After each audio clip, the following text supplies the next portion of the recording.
provide for accounts and account funds, to establish a parent review committee to review expenditures upon request, to authorize the Governor's Office of Student Achievement to promulgate rules and regulations, and for other purposes.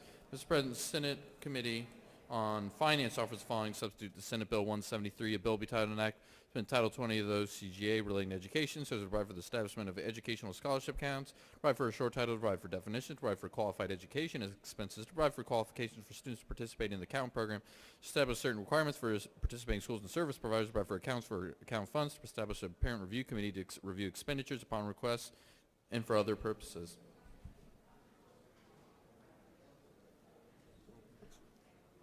Mr. President, a minority report has been filed and will be distributed. Chair would like to recognize the senator from Forsyth County for the first time to speak to his first bill, Senate Bill 173.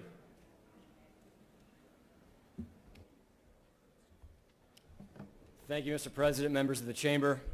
It's an honor to stand before you with my first bill. They told me to keep it simple. On your first bill, we've done just that. And the law of politics in general is do it for the children, and we're doing just that. So with that, I bring you Senate Bill 173. 173 establishes educational scholarship accounts or education savings accounts. We'll refer to them as ESAs for the rest of the day, that allow parents and students to develop a customized education plan that best fits the needs of their student. Essentially what they do is they allow the state funding to follow the child into a variety of optional educational experiences such as homeschooling, hybrid schooling, online schooling, virtual schooling, private schooling, home tutoring, etc.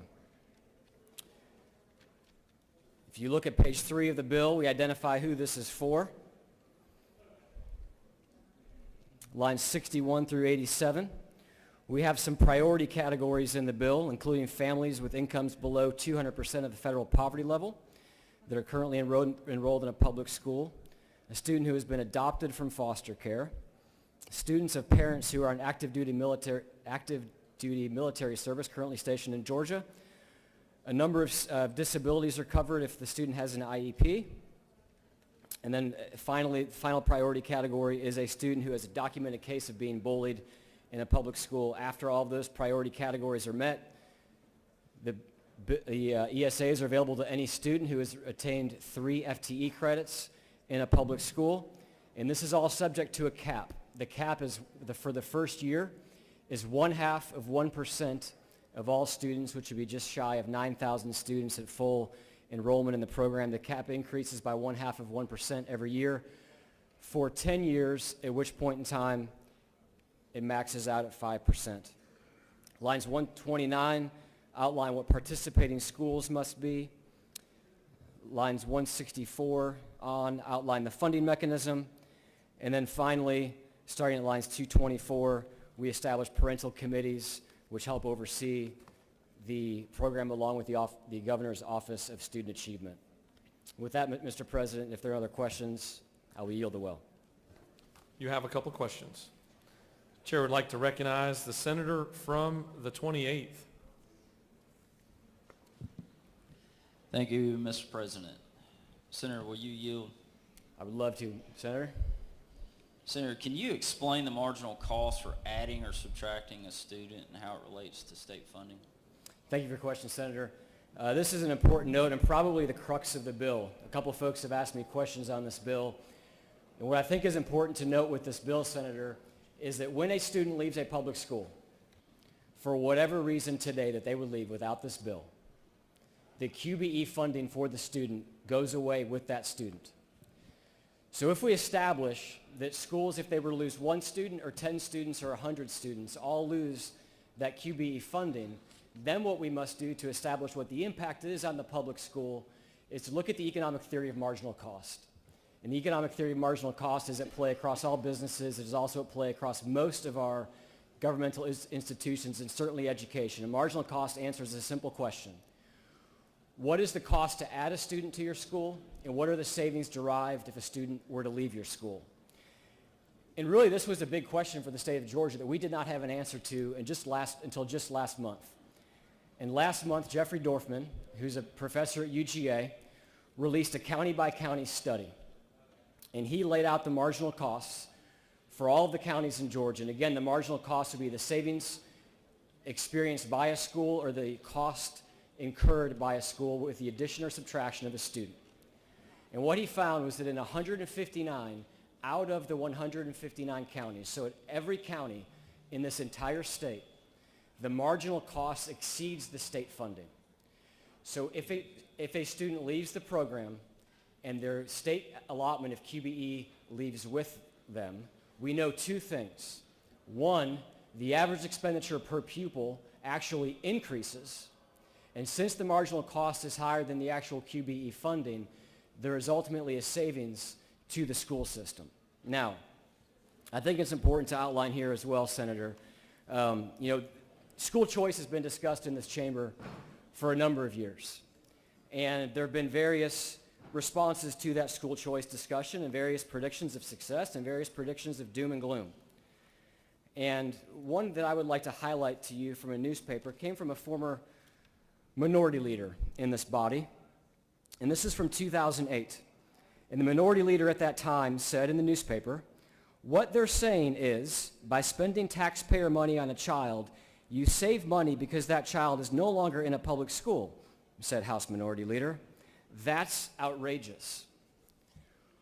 This study proves that that not only is outrageous, but it is absolutely true. Senator, may I ask you what county you are from? Senator, you're not allowed to ask questions, but Senator, is it not true that I'm from Coweta County?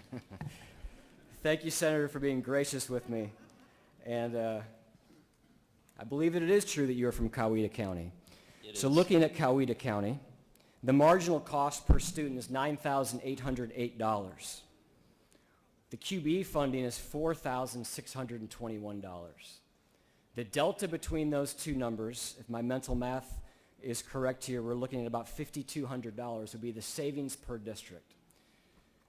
And again, this is the study released last month, done by Jeffrey Dorfman, where he looked at every... And will you further yield? I will. And is that number because the federal funds and the local funds stay with the school? Am I understanding that correctly? That is correct. As you know, our QBE model, really, we've got three buckets of funding for our QBE model. We've got our state funding, which roughly, it depends on the district, but it's roughly 50% of the bucket. You have your local funding, which is approximately 40% of the bucket, and 10% of the money is the federal money. Under this bill, the local and the federal money stay at the school. Now, the reason for the marginal cost savings, obviously, is that the state funding does not cover all of that cost. And so if the other buckets of money stay on a per pupil basis, that's where Dr. Dorfman gets his numbers. And would you yield for one further question? I will. Is it not true if the student were to leave for any reason under current law, that under the state funding for Coweta County is $4,621, that money would leave that school no matter what under current? Is that correct? That is correct, Senator. Whether you have one student or 10 students or 100 students leave the school next year, whether it's due to natural attrition from them moving, whether they're homeschooling, whether they're going to private school, whether they are leaving for another reason, the funding goes with the student. QBE is not a static number. So yes, thank you for your question. Chair would like to recognize the senator from the 6th. Thank you, Mr. President. Will the senator yield? I will. Now, in terms, isn't it true you're from Forsyth County, correct? It is true. And you represent Forsyth County. Indeed. With respect to that, there are 17 private schools and 28 public schools in Forsyth County, correct? I believe the senator knows of what she speaks. So when we talk about ESAs, or these education savings accounts, what we're saying is that the state is going to put approximately $5,500 to $5,600 into an account that student can then take to a private school to pay for tuition, correct? What we're saying with education savings accounts is we are allowing the parents and the children to work together to achieve a customized solution. So as technology continues to evolve, we have more and more school choice options that are available to those families, including virtual school, including homeschooling, including group schooling, including tutoring programs. In other states that have ESA programs, what some families do is they hire a tutor for language arts, they hire a tutor for math, they bring those students into their home. For Forsyth County, just to clarify, the number would be $4,264. Will the senator continue to yield? I will. So with respect to that, whether it's tutoring or special services or whatever, in terms of private schools, what we're saying is we're going to take that money, that public money, and then we're going to put it into an account and let folks use it how they would like to in terms of private school education. Private schools that are not subject to the same criteria that public schools are subject to with respect to accountability. Is that not correct? That is not correct. Private schools, you are correct in stating that the private schools do not have the same state-mandated, state level of accountability. However, what I would say is that I believe the free market, with the accountability of the free market, provides in many cases a more powerful form of accountability in that there is not a monopoly and a guarantee of that private school staying in business. So were the private school to fail the students over time, I believe that private school would also go out of business. Will the senator yield? I will. In terms of a market or a monopoly or the free market, we're not talking about the free market, though. We're talking about public dollars that are going to be sent to private entities that aren't subject to accountability apart from the free market that you're talking about. Is that not correct? Senator, I've been in this body for, I believe it's 27 days, and I've seen us send a lot of money to various private entities. And I've seen us approve spending that would go to a number of private entities, and I believe the principles here are the same. And the principle here as it relates to education is we are in the business, ultimately at the end of the day, our goal is not simply to send children to school. Our goal is to educate children. And what this bill captures is the idea that students and parents know what is best for that student. I believe that public schooling is probably the best option. I'm going to throw a number out there for 95, 96% of our students. My children are in public school. I attended a public school. My mother was a lifelong public school educator.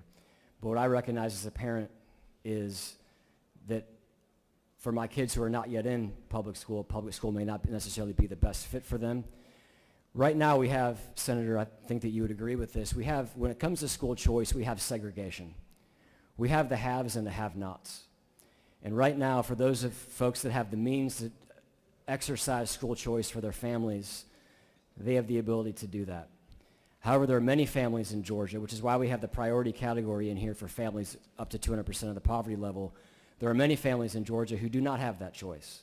And this is empowering those families who do not have the financial means necessary to provide for the best education for their student to do so. Will the senator yield? I will. With respect to the haves and have-nots, I'm glad you brought up the 200% federal poverty line.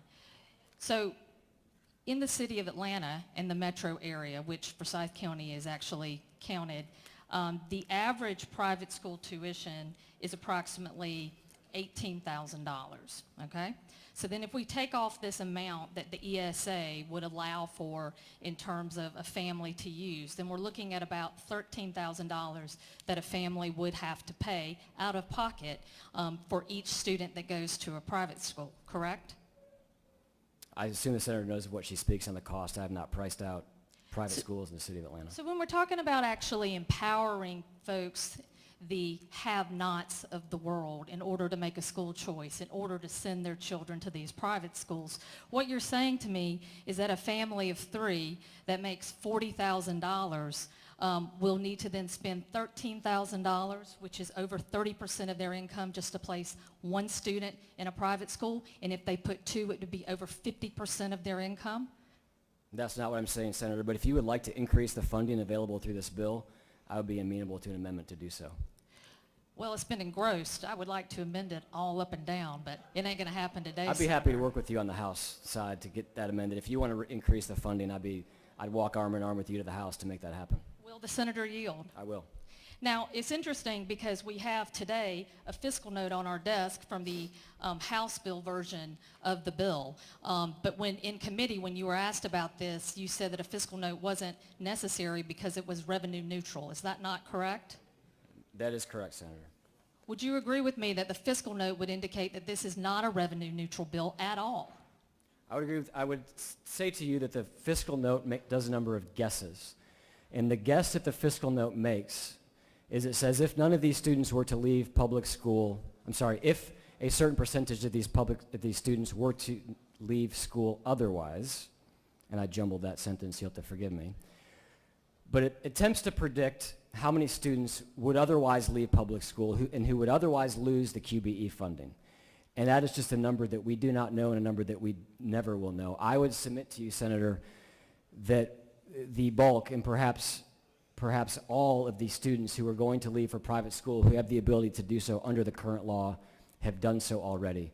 What the fiscal note does not include is a 0% estimate that would answer the question of what if none of these students were otherwise leaving public school? Will the senator yield? I will. You will concede that the fiscal note says that at its max capacity, that this bill is going to cost $542.6 million to the state of Georgia, correct? The fiscal note attempts to provide various estimates for what the cost would be if those students would leave the public school under natural attrition. The fiscal note does not have the capacity or the ability to accurately predict that number. Will the senator yield? I will. Is it not true that we don't even have enough money in the budget to cover the promised teacher raises from the governor, and now we're pushing a bill through that could cost almost $600 million to this state and drain money from public schools from North Georgia to South Georgia and everywhere in between? Is that not true? There's a number of things about that statement that are not true, but I'll start with the first one, which is that we're not passing the promised raise. I've seen plans for the promised raise. I've also seen expansions of the raise to include those who are not initially included. As far as draining funds from public schools, again, you and I just have a fundamental disagreement on that. I go back to the report, the quote from the minority leader. You and I were not here at the time, but when the minority leader made the statement, and I will return you again to the Dorfman study, which shows that if these students leave the public schools actually save money because they do not have to provide those services under the marginal cost. Will the senator yield? I'm going to yield for 2 more questions, Senator. In terms of the IEP, do you know what IEPs are? I do, ma'am. Okay, so they're currently funded with federal funds now as well as state funds. That's a correct statement? That is a correct statement. When a student leaves a public school and goes to a private school, those federal funds do not follow the child. Is that correct? Under the current program, under the current ESA program, voucher program? I'm just saying, period, in terms of federal funds. They don't follow the child to a private school. Is that not correct? That is correct. Okay, so with respect to an IEP, if a child transfers to a private school and that IEP cannot be covered by the funds that are currently there with respect to tuition, who's on the hook for that? I'm sorry, could you ask your question again? I'm not following what you're asking. There's a gap, right? Federal funds make up that gap usually with respect to an IEP. Federal funds can't go to a private school. So who's going to cover that gap with respect to not being able to provide the appropriate IEP to these students In the private school? in the private school? I think that's a great question, Senator. And I think rather than talk about theory, I'd like to talk about Cameron Smith. Because Cameron Smith takes theory and makes it reality. And as you know, when we passed the disabled student voucher program back in 2007, we heard many of the same stories of doom and gloom. In fact, anytime we ever discuss anything with school reform or school choice, we hear stories of doom and gloom. The stories never come true. We heard stories of doom and gloom in this body in 2007. We heard them in 2012. We heard them last year with the expansion of the SSO program. Cameron Smith was so excited for the voucher program that we have currently that he applied to schools before the legislation was even signed, hoping the governor would sign it. Cameron was a 6th grader, and he had cerebral palsy. His mother was concerned about Cameron going to middle school. He did fine in elementary school, but she was concerned, the way that middle school, being what middle school is, that he would be bullied in middle school.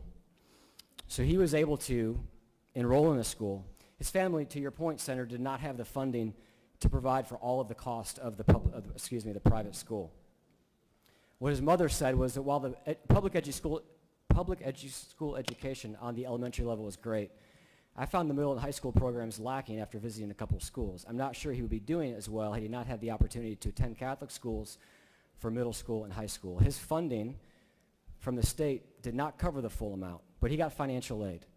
So we have a number of programs, not only the SSO program that we passed in this body last year, but other scholarship programs that are available to students like Cameron. You'll be happy to know, Senator, that Cameron graduated magna cum laude with a bachelor's degree in fine arts and musical theater from Reinhardt University last year, and is one of the many success stories that we have in the state of Georgia that have come about through our current limited school choice option. And what this bill does is expands that so we can have a lot more stories like Cameron's to tell 10 years from now. Will the senator yield? Senator, I will yield for one more question.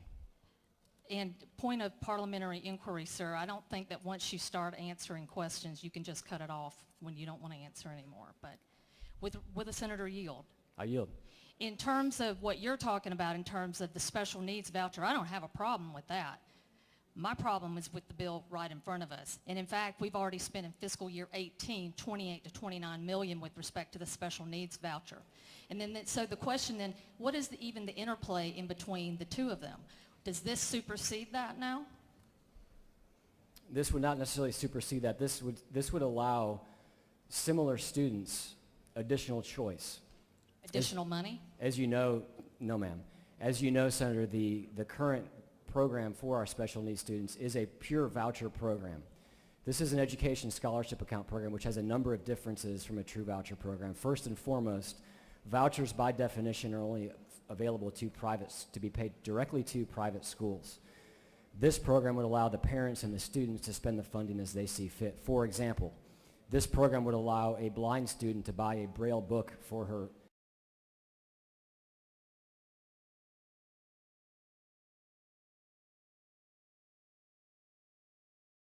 his or her homeschooling that they would not be able to do under the current voucher system. But also, this does not have the use it or lose it restriction that the current voucher program has either. And to the point, I've seen a couple senators reference limiting the number of questions, which is the only reason I'll do that. As a point of order, the rules do allow the senator in the well to decline taking questions and then move on to another senator. I'm a big fan of the senator from the 6th, so I'm going to have one more question. One more question. Isn't it true that a vote for this bill will impact local school districts' 5 mil share and will then likely result in higher property taxes for homeowners in these districts? That is not true, Senator. I'm going to pull out a little chart that I have here from Forsyth County Schools. And again, some of this gets lost in legislative council language, but the chart that I have here from Forsyth County tracks the FTE through salary to operations to QBE earnings, less local 5 mil share, and then finally the state funds. The state funds are net of or after the 5 mil share. The intent of this bill as it is written is to ensure that this comes after the 5 mil share. The payment to the student comes after the 5 mil share. Will the senator Chair yield? recognizes the senator from the 29th. Thank you, Mr. President. Senator, do you yield? I do. Senator, while I've enjoyed the banter back and forth, my biggest concern is what is the impact on the individual students if this passes? That's a great question, Senator. You know, we can look at other states. The beauty of this country is that we have an incubation lab in every state in this union. And we have a number of states that have implemented ESAs already, and we have a number of states that have implemented voucher programs. We have a number of states that have done everything in between. Greg Forster has reviewed 100 existing academic studies, 100 studies, to look at the effect on private choice programs. He used gold standard methodologies that require empirical evidence, and he found that, quote, overwhelming good news for these programs, that with 87 studies showing positive effects, 10 studies showing no visible effect, and only 3 studies finding negative effect on students. And he goes on to further break that down.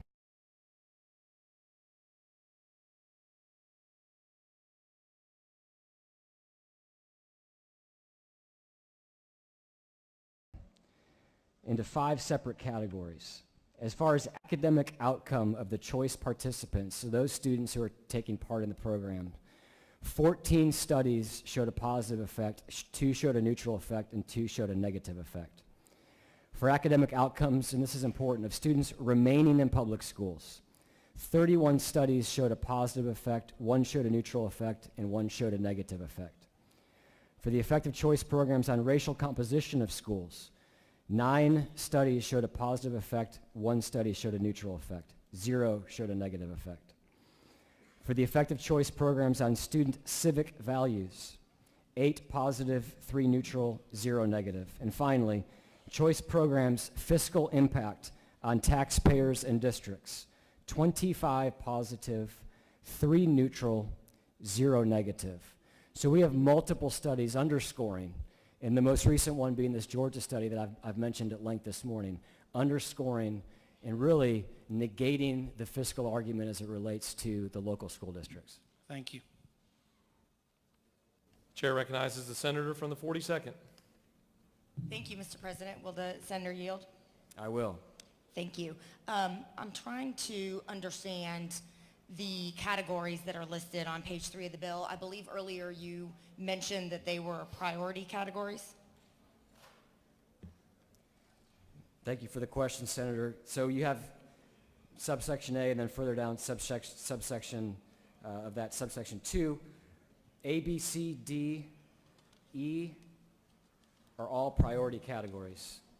And then it is open to F, which would be any student who is currently enrolled or earning 2 FTEs in a public school. Perhaps I missed it, but where does it say that those are the priority categories over section F? I believe it's in the next section, Senator, and I will look for that with you. I'm sorry? That's in the next section, I believe, and I'm going to look for that in real time okay. here to help you Thank out. you. So give me just a second.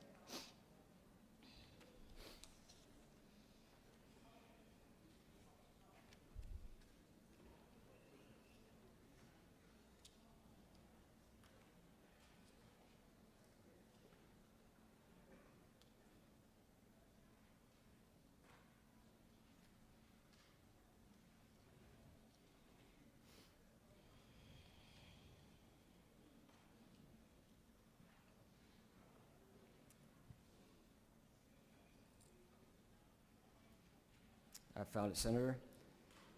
Okay, If during enrollment period the office, this is line 102, line 102.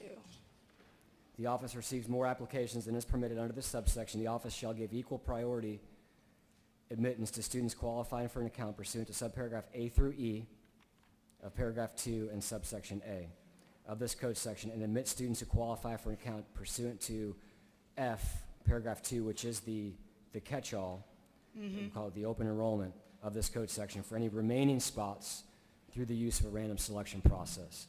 So if the program is oversubscribed, we're going to hit those priority categories first, and then all the students remaining would be in a random selection process outside of that. Senator, don't we already have a program that is utilized by special needs students? So that's already well taken care of under our existing program. We have made good strides. I mentioned this to the senator from the 6th as well. That program is a voucher program. That is not an ESA program. So, for example, the ESA program would not necessarily allow a parent of a blind student to homeschool their children and buy Braille books. That's an example I used earlier. That would not be applicable under the current program. But isn't it true, Senator, that since we already have a program taking care of these priority categories, it does lead one to a conclusion that, in fact, it would, there would be a lot of spots left in the catch-all section, which, opens it up to anybody. Certainly, Senator, the bill does open it up to anybody because this bill envisions providing choices and options to all Georgia students up to the cap to allow the parents and students to customize their education. However, I would encourage you not to lose sight of the fact that we also include in here the priority category of students up to 200% of the federal poverty limit, those who have been adopted from foster care, active military duty, and those who have documented a case of being bullied. I don't have a study nor a prediction, to be honest with you, as to how many of the students would apply for this program. My personal opinion is that the largest applicants from this program will be from Category A, because those are the students right now who may need a customized education, but they may not have the financial means to be able to attain it. Will the senator continue to yield? I will. Orthopedic impairment. How would you categorize that? Senator, I would categorize that, and I'm not necessarily sure if that's, I'm sure that's codified in other sections of our law, but I would classify that, from those who have an issue walking, getting around, a paraplegic, a quadriplegic, somebody who's, actually have a friend of mine who I know that was born without any arms and without any legs. And I believe that Nick, who is my friend, has an orthopedic impairment. Do you think that that could be any kid that wears orthotics? I do not believe that would be the case. I wonder why do you think that? Because I believe that that is not an impairment. My son wears orthotics, and I do not believe he's orthopedically impaired. Well, exactly. My son did for many years too, and we can find out further information on it, but it would seem that that is some kind of orthopedic impairment. You know, they had to go to be serviced and measured and had their feet have a prescription for that. So I don't know Senator, that I I think agree I with would you liken that about to the the fact orthopedic impairment. that I have contact lenses on currently, but I do not consider myself blind. Looking back at this list, and this kind of goes back to what we were discussing with the senator from the 6th, you know, the average private school in our region probably does cost around $18,000, as she was saying, but are you aware that schools that treat kids that have even just basic speech language impairment or emotional and behavioral disorder or autism run far more than that? They're in the $35,000 to $40,000 range because they typically wrap in speech and occupational therapy and other high-priced services, and so the private school tuition for those schools is quite expensive. That very well may be true, Senator, but it sounds to me like you're arguing for an expansion of my bill and the expansion of the funding through the bill, but I'm comfortable with where the funding stands today. But Senator, my point is that in order to be able to afford to go to one of those schools, you're not really helping the people that are 200% of poverty or less, because there's no way that these families can actually have access to these private schools based on the amount of public funding that we would be providing in this bill, which again, my question then again would be, isn't it then the case that really this voucher would go to helping people in Section F who are folks that may or may not want to go to private school anyway, and so then it's kind of a big taxpayer giveaway? Now, Senator, I'm confused why you would say that when I just told the story of a student who does not have the financial means and did not have the financial means possible to attend a private school through the current voucher program. But since I fell short in my explanation, I apologize for that. I'm going to talk about another example. I'm going to talk about the 30314 zip code. Now, I've actually been involved with some organizations who are working to solve the generational poverty in the 30314 zip code. And Senators, I'm sure you know, it is the poorest zip code in the city of Atlanta. 6 out of every 10 murders occur in this one zip code. It's the 5th most violent block. It contains the 5th most violent block in the entire country. 40% of the people live below the poverty line. 14% of the public schools in the 30314 zip code are chronically failing. Bright Futures Academy is a private school in the 30314 zip code. And it is full of students who are taking advantage of our SSO program. So through programs like SSO and through other scholarship opportunities coupled with this program, we are going to be able to continue to see schools like Bright Futures open and service areas that are suffering under rampant poverty, such as the 30314 zip code. So I guess, Senator, I would just have a different view of this, looking at the data, looking at the stories that we've seen.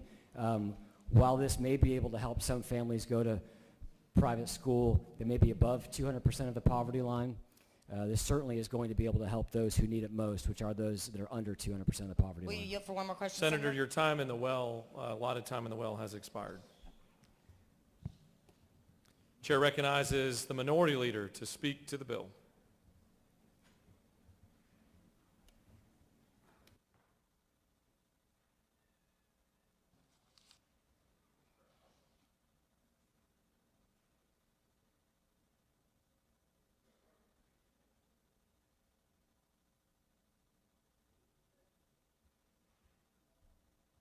Thank you, Mr. President.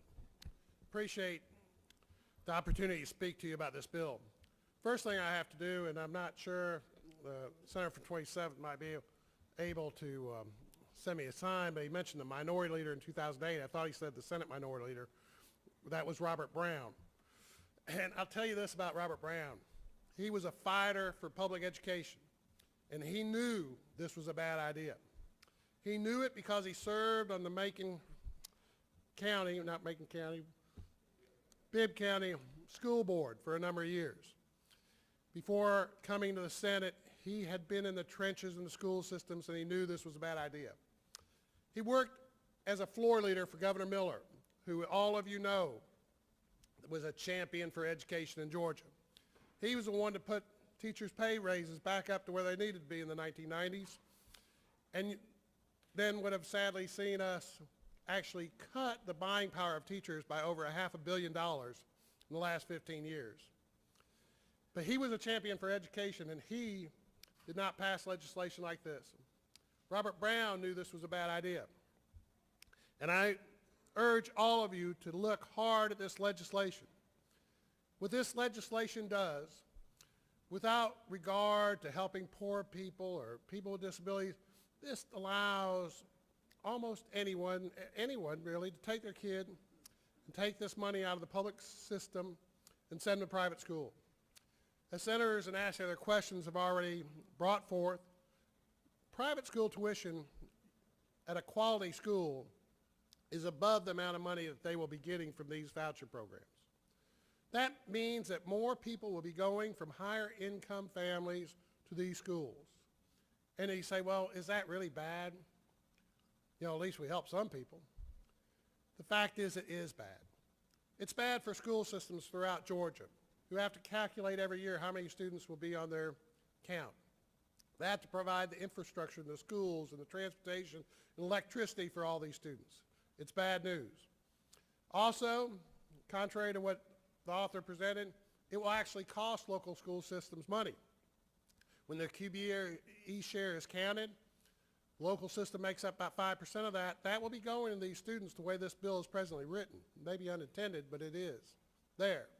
It will actually take millions of dollars from public school systems and from kids that are staying in those school systems. Bad public policy, it's bad for Georgia's future, and it's bad for Georgia's children. In Wisconsin, we saw property taxes of local homeowners go up when a similar program was implemented because they needed to make up the lost revenue for the kids that were still in their local schools. That's something you will see, and it will not make your local voters very happy when they have to make up those lost revenues. We will also see challenges and problems with these private school systems, whether it's religious issues and turning down some students who want to go there. We will see more segregation, which is problematic. You know, this is not the way to build a holistic school system that helps every Georgian and every child in our state. This is not fulfilling the commitment we have to make sure every Georgian is well educated. You know, we have a lot of other challenges. You know, the governor tried to find money for education this year for teachers, and we fell woefully short from what he had promised, and actually had to back off a little more since session started. We see over the past decades where we cut transportation funding and health care for some school workers that local school systems are under a strain and a pressure today. We should not move forward with this legislation and put a greater burden on local schools and local teachers that is not necessary and not beneficial to the majority of children, most of the children in our state. The author of the bill came down here and said, let a parent make the decision. Well, I put to you that we must look at all the children all the time. And a parent, one parent may make a decision that this is good for their kid. But if that decision takes money from 10 other children and hurts their educational opportunity and set them back, then it is not something we as policymakers should accept, endorse, or support. And our voters and the constituents will remind us of that fact someday in the future. I urge all of you to take a deep breath and know why Democrats and Republicans who have controlled this chamber for 30 years of either party have not already passed this legislation. It's been passed in other states and they have seen problems. You know, I could bring up Cleveland. I could bring up other places and other problems that have arisen. But I think most of you, enough certainly to defeat the bill, know that this is a bad idea. I ask you today, find the strength to represent all the children in your schools, all the children in our state, and oppose and defeat this measure. Thank you very much. You have questions. I yield for questions. Chair would like to recognize the senator from the 1st. He waves. Chair would like to recognize the senator from the 39th.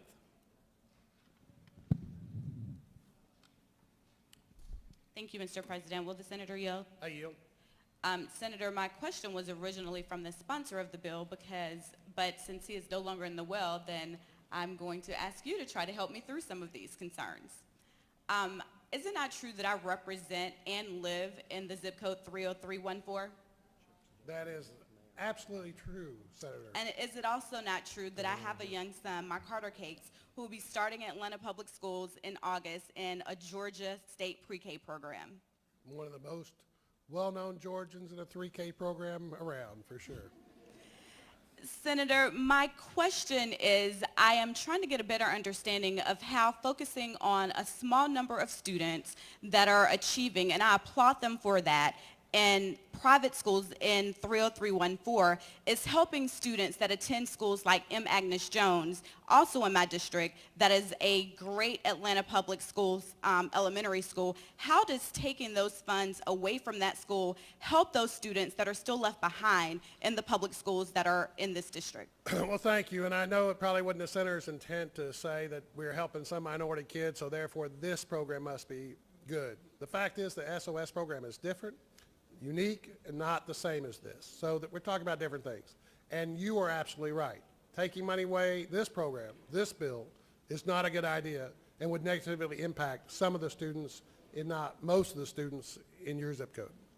Thank you, Senator. And also, I'll just close with, I was sitting down here to make sure that I always lift up the most marginalized in our communities. And so that's why I'll be voting no on this bill, because I want to make sure that every student in my district has the opportunity to achieve, and not just those whose parents are able to take them out of their local public schools and enter them into some private schools. Thank you. Thank you. And to follow up on her constituents' concerns, in the study in Cleveland, for instance, it showed that most of the parents, they didn't even have money for the transportation.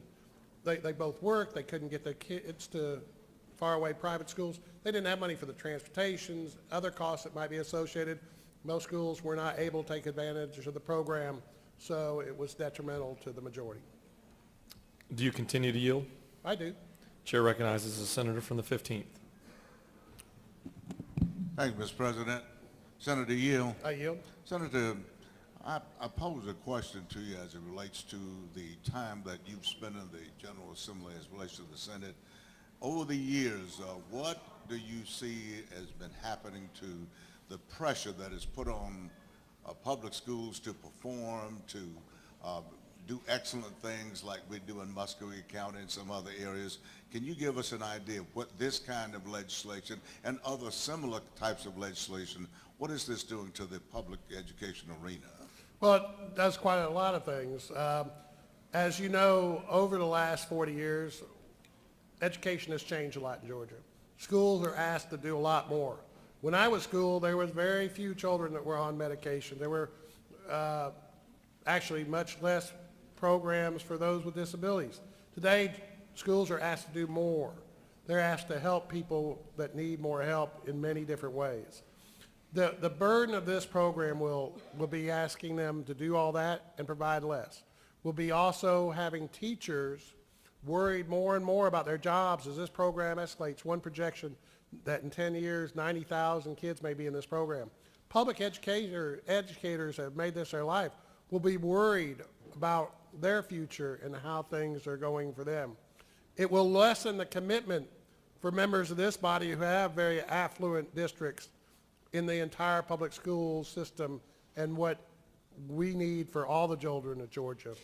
But the primary thing is, as you say, the way it's written now, it will be an immediate loss each and every year from school districts to actually give more money for those going to private schools than the ones that stay back in public schools. And it will be a financial burden, which again, they will either have to come to property tax payers to raise their rate, or they will have to offer less students, less services. Classrooms will be more crowded than they already are. And as you know, from time we went to school many years ago, classes are already more crowded than they were back then. Thank you, Senator. Thank you. Chair recognizes the senator from the 45th. Thank you, Mr. President. Would the Minority Leader yield? I yield. Mr. Minority Leader, I know that the author of the bill got up and talked about a zip code 30314 in tragic circumstances with unbelievable statistics about crime. And I was just wondering, I know it's hypothetical, but what would you do to change that to make it any better? I mean, are you not appalled at those statistics like I am? Is that not true? Absolutely. There's a lot of things that Senator from the 41st would do. One, I'd make sure that we had opportunity for the families to live around there. A lot of the problems they had was they didn't have good public education growing up, and they're not now able to provide for their families. A lot of problems that we have is over the last 30 years, we've seen the disparity in wages increase, so that lower income working people are making less and less than they were in purchasing power 40 years ago. So you have people who are doing the same job, construction workers that 40 years ago had a living wage for the family, now are actually living in poverty. And that poverty is causing more problems in the community. It means there are kids that don't have nice clothes and they're suffering, sometimes commit crime. Sometimes the adults commit crime. It means that people have less chance to buy books to read to their kids as they're growing up. Even in poor families 50 years ago, often one adult would stay home and foster and mentor the child. Now, in working families that have two families, and that's unfortunately a much lower percentage than it was 50 years ago, both members have to work. So there's a lot of things we can do to help. This bill is not one of them, Senator. I yield. I don't think, am I turned on? There you go. Senator, wouldn't you like to give those mothers just one sliver of hope that if their child was in a failing school and they had the opportunity to transfer and to have a better life and that their future was much brighter than staying in that same zip code and another generation of poverty, why can't you give them just that one little opportunity? I don't understand. Well, and that's unfortunate that you don't understand, Senator. The fact is that most of the families don't have the money to pay for the transportation cost. Some don't have the ability or time to go out and find these schools that may be private schools. They're not, quality schools are not even available in their communities. The fact is that when we look at all Georgia's children, we find that this will negatively impact a good many of those, especially those that you're referring to that need it most. Chair recognizes the senator from the 42nd. Thank you, Mr. President. Will the senator yield? I yield. First question I have is, it looks like this fiscal note can go up to a cost to the state for these new ESAs of $271 million. Are you aware of that? Yes, I saw the fiscal note. I, know also that the fiscal note is not attached directly to the bill that's before us. That's problematic. We talked earlier on engrossment that the bill, was, in my opinion, rushed through without as much debate as I would have liked. Without a fiscal note for the committee to consider was not appropriate as far as our Senate protocols. But that note says 271. I would think that it would cost more, but you're right. The fiscal note of $271 million, while we have outstanding the commitment of the governor to provide the balance of his commitment and pay raises, to get to first, to put another $270 million hit on the budget from this bill seems inappropriate and concerns me greatly. It does seem like we could finish the teacher pay raise with that sort of money that we've been unable to do this year. And I think that it definitely sends a message that those high-income folks that want to send their children to private school are going to benefit. Georgia teachers are not. Will you yield for one to two more questions? I yield. It's my understanding that many of our rural school systems are more strapped for money than many of the ones that those of us from urban areas represent. Is that the case? I believe it is, and in the past, this has been a concern from urban and rural Georgia of how we fund the best education for all of our students that we can, and I think it is a concern from our colleagues in rural Georgia. So, and isn't it also the case, Senator, that there are not nearly, in fact, very few private school options throughout vast swaths of our state in rural Georgia? That's absolutely correct, as well as even though there may be some schools in the metropolitan area, some people may not be accepted. They can be turned away, unlike a private school. And in some areas where there are schools, they don't have the capacity to help people. Well, Senator, if our rural systems are strapped for cash and there aren't private school options around, I'm trying to understand how this bill furthers our goals of helping rural Georgia thrive. Your question is, I'm sure, directed at each and every senator, and we'll have to hope that their constituency is to have, talk to them. I mean, but this is the reason why the Georgia School Superintendents Coalition, PAGE, and other groups around the state have opposed this bill. Senator, are you aware that Washington, D.C. has one of, in fact, I think it is the only federally funded school voucher program? I am aware it's one of the. And are you aware that just 6 months ago, the U.S. Department of Education released results from that voucher program that unfortunately showed that students using the vouchers scored 10 points lower on math than their low-income peers who were remaining in public schools? Well, I was not aware of that, Senator. I appreciate you informing me that information in the form of question. I do know that I have seen studies contrary to what the author presented, which showed very mixed results and what I would consider unfavorable results for many of those people going to private schools. I know one of the first voucher programs in the country, starting up in Milwaukee, had another detrimental effect where the private school failed and a lot of people went back in the public system after having taken money from that the state had sent in vouchers, then failed, and the state had to reabsorb those kids and pay extra money. So there was an extra cost to the state. All those things were not, I think, fully discussed and debated as this rushed through committee. Well, Senator, I too have seen mixed results out of a lot of studies, both through universities, privately funded ones and publicly funded. But isn't it true that I would exhort all the members of this body to look at this particular study because it is done by the U.S. Department of Education.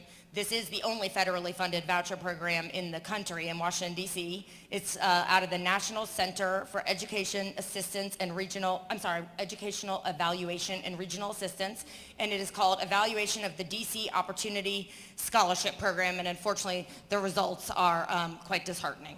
I would ask the senator to please, if it has not been placed on people's desks, to possibly sign and get that out, because that's something we would all like to look at.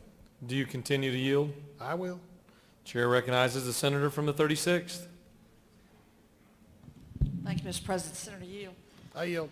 Senator, thank you for your remarks, which I think are illuminating the grave consequences of this bill on our schools and our students across the state were it to become law.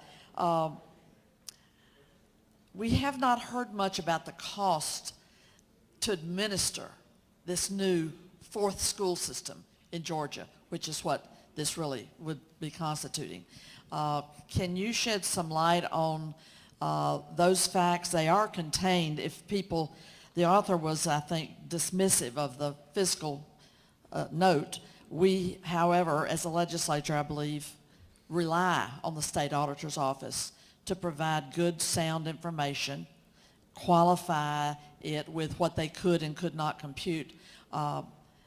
The administrative costs are referenced in this, isn't it true? Well, there are some costs that probably were reflective administrative in that consideration, but no, I don't think that there's much consideration to any cost with administration. And there's unforeseen cost as far as when students feel that they have been removed from a private school unnecessarily, and there's concerns of litigation where schools fail, as I stated, those kind of costs. Of course, there won't be a management program like a school, so even though the term, it's as big as the fourth largest school system, it won't have the system costs associated with a Gwinnett or Cobb or DeKalb County, so it won't have those kind of costs. But I do think there were factors, for instance, the state going out to make sure they're getting quality education, supervision, and checking upon our student population to make sure things are going well, that probably weren't adequately calculated. But it won't have the same administrative costs as a separate system. Thank you for that response. And are you, like I and many of my colleagues, hearing from the people that educate our children in public schools about their concerns about this bill? I've received a lot of calls and a lot of interest against this bill and a lot of concerns. I've also had people who have called and said, I think it'll be a great idea. And then I sit down and I tell them, you may think it's a great idea, but look at this, look at that. And after we talk about it, they too have a concern that it may not be good for all the children in the system. Thank you. Could you yield for one further question? I will. The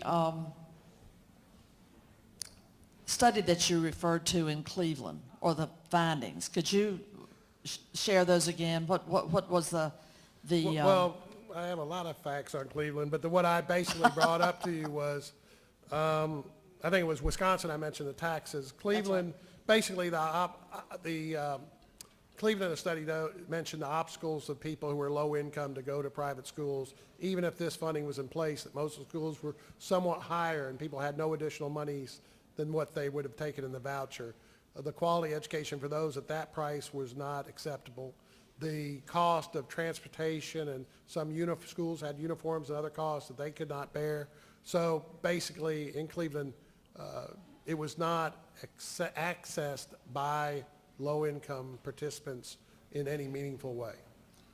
So in fact, isn't it true that, and as we have drilled down into the language in this bill, that people of great means who are fully capable of funding their child's private school education are also included in this bill as families that can receive these public school dollars, our public tax dollars, and put it into account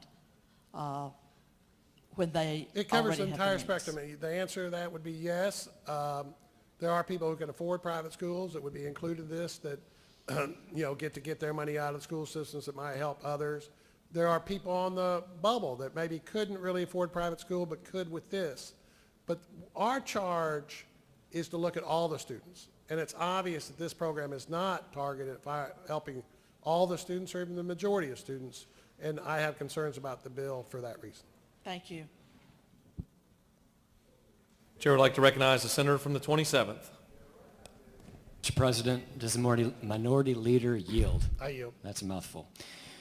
Mr. Leader, isn't it true that the bill as it's written requires 3% of the funds received by the families to go directly towards covering administrative costs? In other words, of the dollar the family would get, 3 cents of that dollar would go towards covering the administrative costs. And isn't it further true that based on every estimate we've seen, that administrative cost that is captured within the program more than fully funds the admin costs of the program?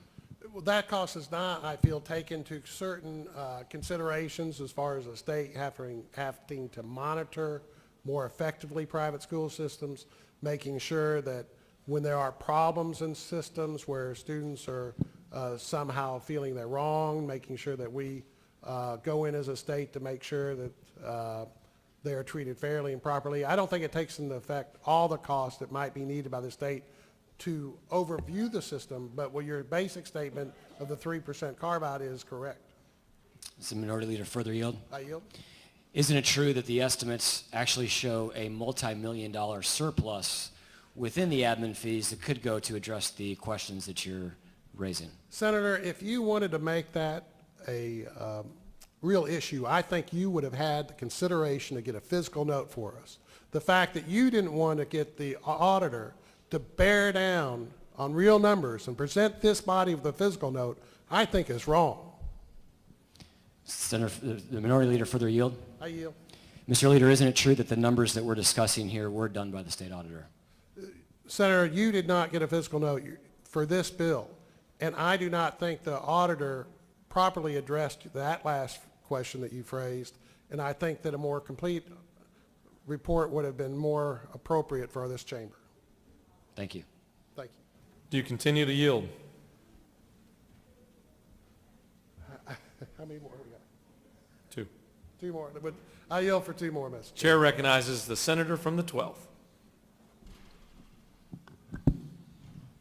Thank you, Mr. President. Will the senator yield for a couple of questions? Thank you. Senator, is it not true that the real reason for SB 173 has not been properly debated in these chambers? I believe that may be true. And that this bill is about sameness.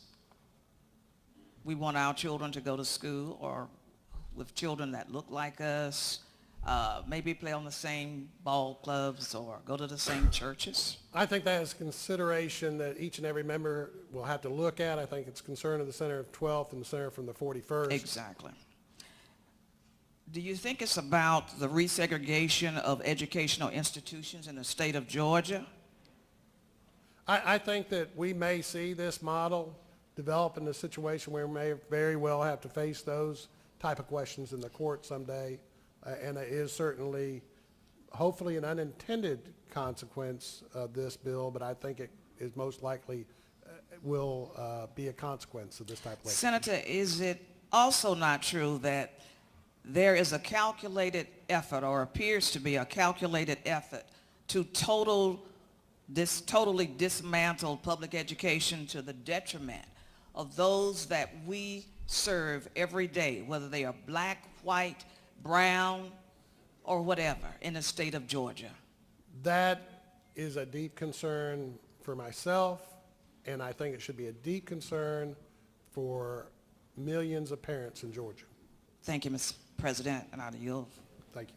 Chair recognizes the senator from the 38th for a question. Thank you, Mr. President. Will the senator yield? I yield. Is it not true that I have worked out of a facility or have been in a facility that is within a mile of these wonderful bright futures that we keep talking about since the 60s? That is correct, Senator. Is it not true that I have visited the school when it was a public school, Herndon Elementary School? Yes, ma'am. And participated in science fairs and other types of fairs that the school had? The senator has been very active in many programs in the school, and I believe that to be correct.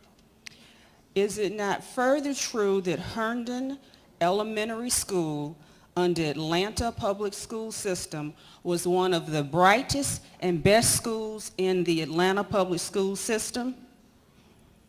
I am confident the senator knows of which she speaks.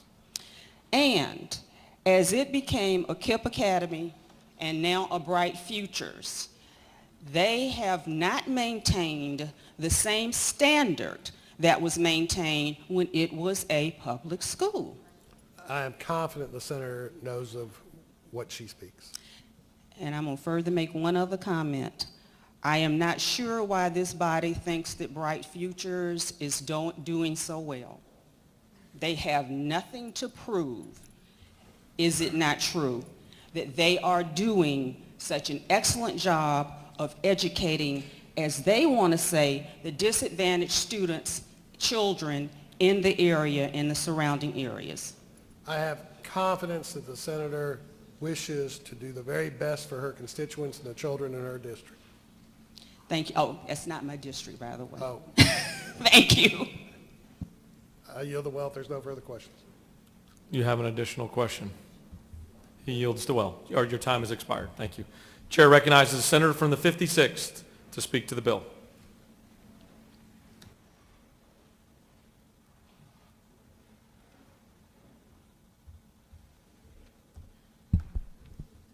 Thank you, Mr. President. This is an emotional issue. As senators, it's our jobs to separate that emotion from all of the facts. There are people here today that adamantly support our public schools, and I am one of them, and I commend you. There are people that support the parent and student's right of choice. I'm also one of those, and I commend you. There are also those in this room that are both, and you're not necessarily one nor the other. I think we've learned that one size does not fit all. In fact, other states have chosen different paths, such as Florida, and they leaped past us. And we're still trying to catch up in many ways. I attended public schools. Both my boys attended public schools. But the impact of public schools has been studied time and time again. In fact, in 21 studies, 20 of them came back favorable to public schools in this type of a scenario, and one came back as neutral. None were against. In my 9 years serving in this body, I have watched this debate happen numerous times, as many of you have.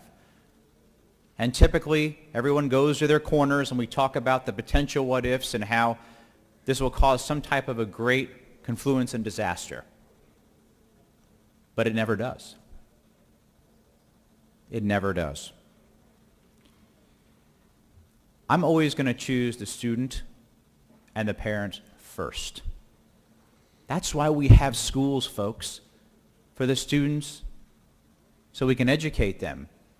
And not every instance works for that student in that school. The very foundation of our nation comes from freedom and liberty. Why doesn't that same freedom apply to education? I can't imagine our founding fathers would stand here today and say, I hope we created a more perfect union that would base on your postal zip code to where your kid's going to go to school and not give them the very freedom and option to do what you think is best for their livelihoods and their education. They would not. I've heard the words being used, taking state funds. The state has no money. They have the people's money, of which they forcibly take from them through taxes.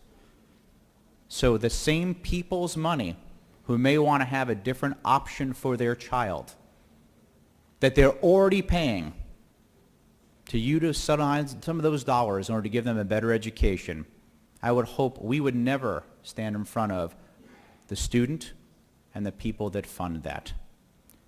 This has been a good debate. I know a lot of questions have been asked, and I'm not going to continue to debate any further, Mr. President, but I hope when the time comes to vote that you'll think about the student first, and I yield the will. Chair recognizes the senator from the 10th.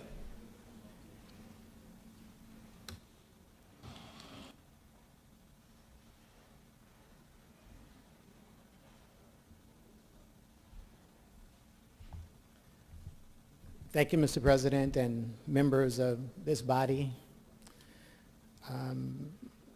I disagree with the senator from the 56 when he stated emphatically that this was about an emotional issue. I suggest to all of us in this chamber that this is an issue about dollars and cents. It's an issue where we are being held responsible for being stewards of the state's resources, those tax dollars that's been entrusted to our care. And the senator from the 27th, time expired in the well before I had an opportunity to ask him about what I perceive as some obvious flaws in this bill, and I hope after this debate that you will agree with me as well. I direct your attention to lines 130, 131, and 132 of this bill. It specifically states on line 131 that a school must demonstrate their fiscal soundness. And I was captured by that meaning of fiscal soundness because anytime I see something related to dollars and cents and the trust that we've been given in his body, my eyes are instantly attracted to it. But let me just tell you what it says in here about fiscal soundness. It says a school can have an operation for one school year and be fiscally sound. I don't know of any business, any institution, anywhere that would consider themselves fiscally sound after being in business or being open in this particular case for 1 year. But that doesn't end the discussion. It also says that a school can be fiscally sound simply by submitting a financial information report. And I draw the senators from the 27 his attention to that or between school year or by submitting a financial report. It doesn't even say an audited financial report. Someone in here should be concerned about giving state tax dollars, citizens' tax dollars to an institution potentially that could be open for 1 year, or as it states here on line 132, simply by submitting a financial report. But it doesn't end there. As they say in the hood where I'm from, it gets gooder and gooder.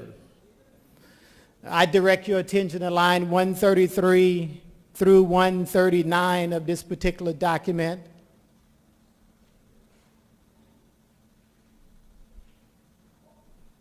And it says over on line 134 that the report must confirm that the school designed to participate is insured. I would hope that we all agree that insurance is not enough. I would hope we agree that these institutions not only need to be insured, but they need to be bonded, they need to have workers' comp, and they need to have all of the other prerequisites required to be in business. And it goes on to say on line 35 that the owner or owners shall have sufficient capital. Now, there's no definition in here for what sufficient capital is. I can only glean from what's in this bill what they are referring to as potentially sufficient capital. So let me continue. As I said, it gets gooder and gooder. It goes on to say on that same line, or they can have the credit to operate the school for the upcoming school year. So you put those two conjunctive together, and the only conclusion you can come up with is this bill simply says that in order to be eligible for these funds, you only have to be able to show that you have sufficient capital to operate for one upcoming school year. I don't know if that's based on an enrollment of 10 students or what they expect their enrollment to be. But it goes on to say, because of that or on line 135, that they don't even need good credit to operate. So what this statement says to me is that you can have some money in the bank, but you can be a lousy payer of your bills and still operate one of these schools. I would suggest to the senator from the 29th that you don't need that quote or in there. It should be both. If you're going to be responsible for tax dollars, not only should you have the sufficient capital, but you certainly should have good credit as well.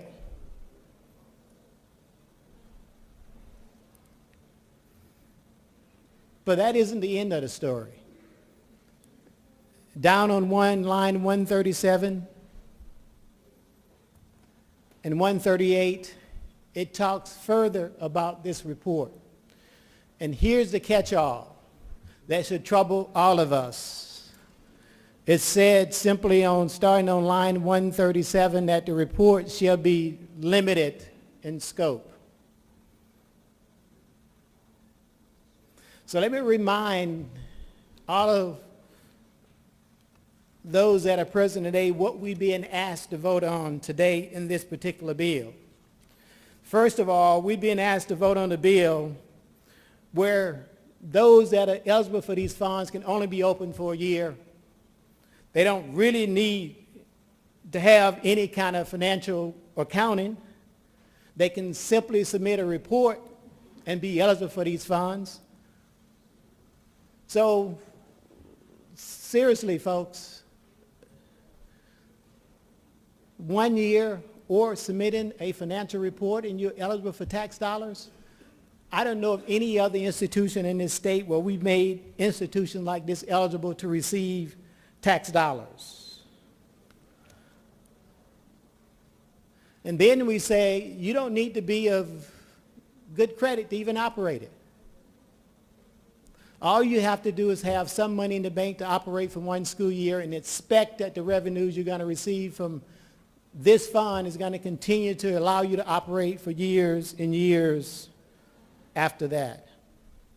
And oh, by the way, this report that we plan to submit and the information we plan to get from you, that in itself is going to be limited in scope. I would suggest to you that this financial soundness that's spelled out in this report is irresponsible. It is sufficiently lacking. And certainly what I see here doesn't even qualify that financial soundness test that we all expect good institutions to have. Now, had this bill not been engrossed, we all would have had an opportunity to perfect this legislation.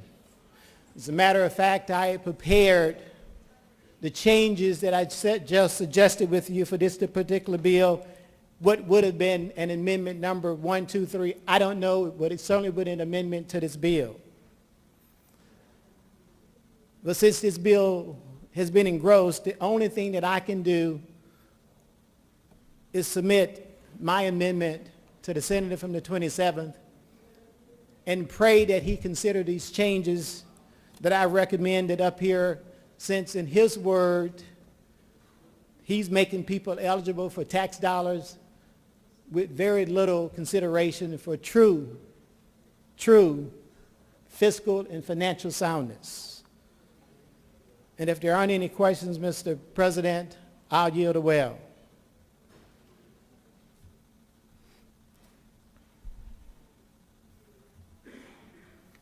You have no questions.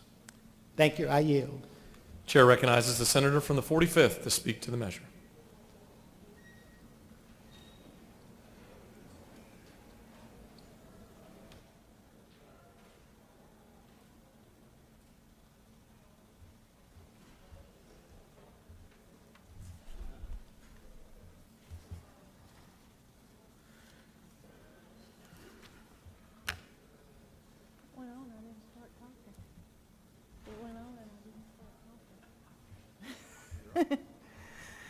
Okay, thank you, ladies and gentlemen. I think everybody already knows how they're going to vote. But I'd like to just add a little historical perspective to this particular bill. And I rise in support of Senate Bill 173, just as I did 11 years ago. And 11 years ago, we heard this same doom and gloom and this same interjection of fear, and that the sky is falling. Chicken Little, the sky is falling. But guess what? We voted. We had these exact same arguments 11 years ago. And I want to tell you that was in the 2007 and the 2008 session. And this fear, I mean, it's just unbelievable. It's like deja vu. Here we are a decade later, and we're talking about the same subject matter. But the difference is, this was former Governor Sonny Perdue who had the special needs voucher. But let me tell you what's remarkable about today.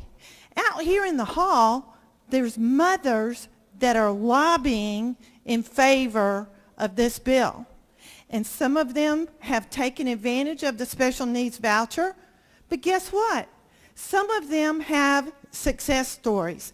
I met a mother out here. I know the author's been very busy, and he's been working his votes and everything. But I met a mother out there about an hour ago. She's a foster care mother. She's fixing to adopt some more kids And unfortunately, foster care kids are the ones that this is tailored for the most. And that's what I was questioning the minority leader about. When you know you have targeted zip codes that have the highest incidence of criminal activity, and we sit here and we ignore our fiduciary responsibility to do something about it, why don't we have every tool in the toolbox? Why don't we have creativity and think of other ways to be able to help people? Are we supposed to be stymied because of fear? The same fear that was in this room 11 years ago? My answer is no. I want everybody to have equal opportunity. I want to talk about, there was 5 senators in here that are still here that voted 11 years ago. The senator from Athens, the senator from West Georgia, the senator from Chickamauga, myself, and I think there was one more, whatever. There was 5.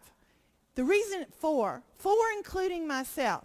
I'm an urban senator. The reason I bring this up, it was across the whole state. It was nothing about this urban and rural divide and what are you going to do about the rural areas. And let me tell you about the rural areas. Yeah, they may not have the brick and mortar school in their county or in their region, but guess what we have from the last 11 years ago? We have cyber academies. My school system, if you're not in school during a storm, you're at home working on your tablet at home. That's a good thing. Why should we stymie creativity?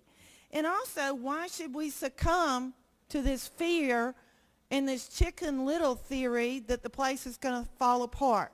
I'm a product of the Gwinnett County school system. I graduated from Burtmore High School. Do you think I would sit back there at my desk and push a green button if I thought that I was going to hurt 180,000 kids in the school system, one of the best school systems in the United States? Do you think for one moment, one iota of a moment, that I would put those kids in danger? You already know how I feel about the City of Beaufort school system. Some people call it the University of Beaufort school system. I am a Beaufort Wolf. Do you think that I would sit back there and harm those kids? The answer is absolutely not. That this fear and gloom and doom is not in reality.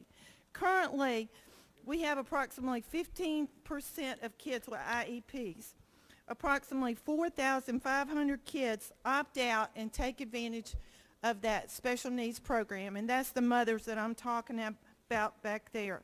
How can we reform the DFACS system, which we're in the process of doing, if you don't give these guardians, if you don't give these parents, if you don't give these single moms the opportunity to have that brighter future that I was talking about a little while ago? The last thing I want to talk about, well, there's 2 last things I want to talk about. Everybody's deriding these private schools. I'm proud of the private schools. I have religious, faith-based private schools in my county, and I have, like, my kids went to a non-faith-based school. I'm proud of these organizations. I go and I visit them just like I do the public schools. They're an integral part of our community. The moms go across the street to McDonald's. They go down the street and buy school supplies. They are a vital part, and I'm tired of people coming up here and deriding them and talking about how awful they are. I'm proud of them. I'm proud of the homeschoolers I have. I can't tell you how much time I spend with the homeschoolers. I go to their graduation ceremonies. I'm proud of the homeschoolers. God bless them. Not everybody is the same. Not everybody is a cookie cutter. I raised a child that wasn't a cookie cutter, that had that IEP. Not everybody, but everybody does deserve opportunity in the school system.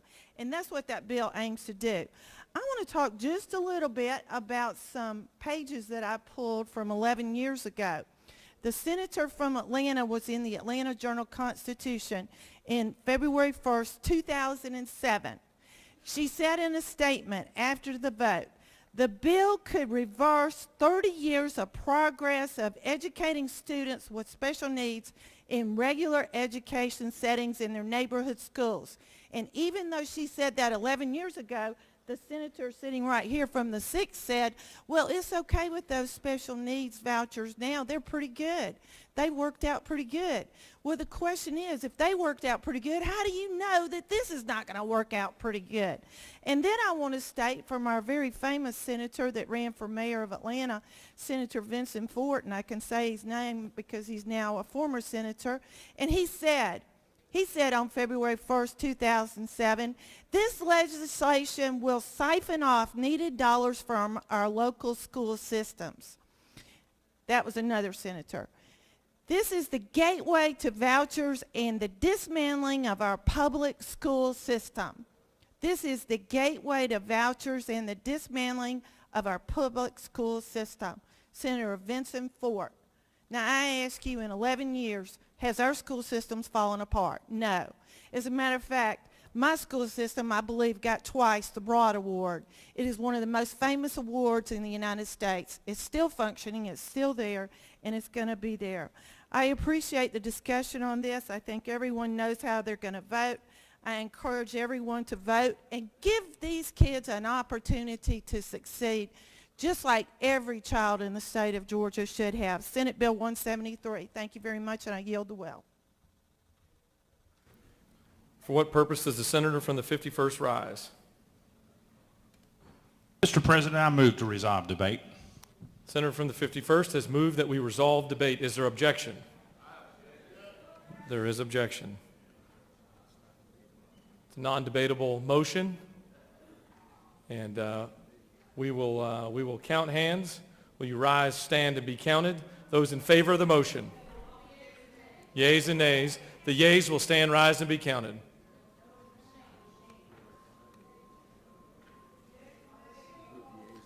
You move for the machine vote? Let's put it on the machine. Those in favor of the motion signify by voting the yay button. Those opposed, vote no. Nay. Secretary will unlock the machine.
All right, the motion to resolve debate has carried.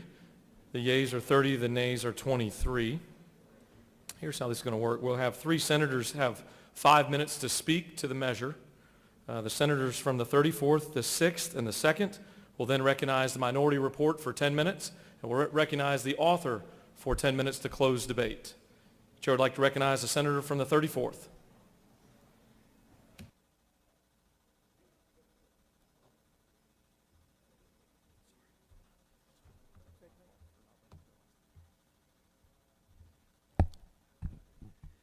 Thank you, Mr. President.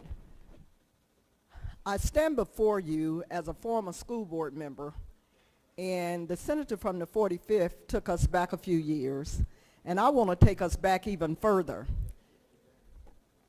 This happened to be my life story, and it has a newspaper article from Clayton News Daily back from 1998, and guess what it's talking about? Vouchers. Now, I've heard a lot of debate today saying it's not a voucher. But anytime you're taking public dollars and the entity can tell a child no, it becomes a problem. When every child can't go to the school, it becomes a problem. To deny a child access to public education, in a lot of these private entities, we're sending public dollars, but all the public kids cannot go. I stand before you to let you know, and to my constituents, because I've heard from both Clayton County and Fayette County, which are the two counties I represent, with opposing views on this particular bill. But I was against voucher then, and I stand before you today to say I am against vouchers today. Regardless of whether we call it a voucher, it doesn't matter to me, because I know it comes down to dollars and cents. My school board member down in Fayette told me, please do not support that bill. I actually got a text from one of my Clayton County constituents asking me to support the bill. But let me tell you what I'm dealing with. Vouchers do not improve students' academic performance. Vouchers divert public money to unaccountable private schools. Vouchers do not improve opportunity for children from lower income families. Vouchers do not save taxpayers money. Vouchers do not increase education choice, because every parent may want to choose whatever they want to choose, but every parent don't have that exact right. I submit to you that in our family, here in the city of Atlanta, the senator from the 38th mentioned my elementary school, which is a public school in Atlanta. We did not even consider any other option, namely because of means. And the other side, when means are an issue, they come to the legislators and ask for a change in the law.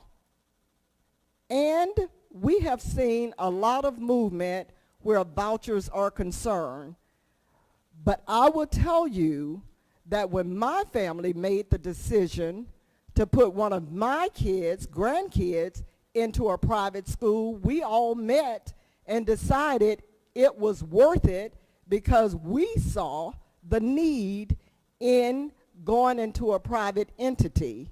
We were not for taking the public dollars and putting it into the private sector where you can tell a child, no, you cannot be admitted. There's a real problem going on today when we start trying to disguise what we are doing in this body. But in this body, it was a voucher in '98. It's still a voucher in 2019. And since my light has come on and I was given the time limit, I'm going to go ahead and yield the well. But I will say the majority of the folk in Fayette left Clayton, and it wasn't about anything other than means. Those that had means moved, and those that didn't stayed. And unfortunately, that's what happened too often in our public school setting. But now you want to say, here's a voucher, take it, and you can disguise it under all pretenses, but it's still a voucher. Thank you. I yield the well. Thank you, Senator. The chair recognizes the senator from the 6th for 5 minutes to speak to the measure.